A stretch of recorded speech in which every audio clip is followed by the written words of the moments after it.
this is the design that I'm going for, and these are things we need to make the half circle skirt with.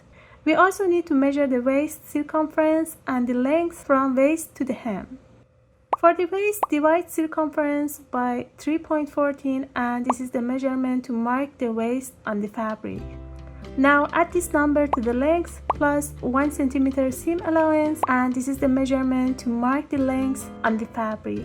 I'm going to fold the fabric, and the first thing that I'm going to do is to mark 1.5 cm from the open edge of the fabric. And then from the tip of that line, I'm going to mark the waist and the length. And then I'm going to join the marks and cut it from the hem.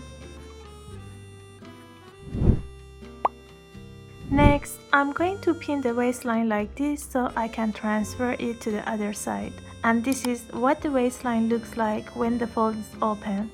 With a contrasting color, I'm going to stitch the waistline down to prevent any changes in the measurement. And then I'm going to cut it with 1 cm seam allowance.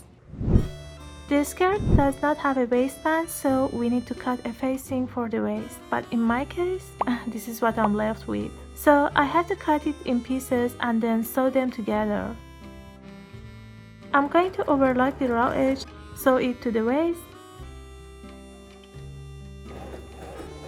seam rip the contrasting thread, cut notches, and finally understitch to keep in place. Now I'm going to overlock the back seam, sew it, add the invisible zipper, and for the hem, it's totally fine if you want to do it with a sewing machine, but I'm obsessed with the way it looks when you hand stitch, so that's what I'm going for. And here I'm going to give it a final press, and we did it! I'm so excited to wear what we made and can't wait for our next project.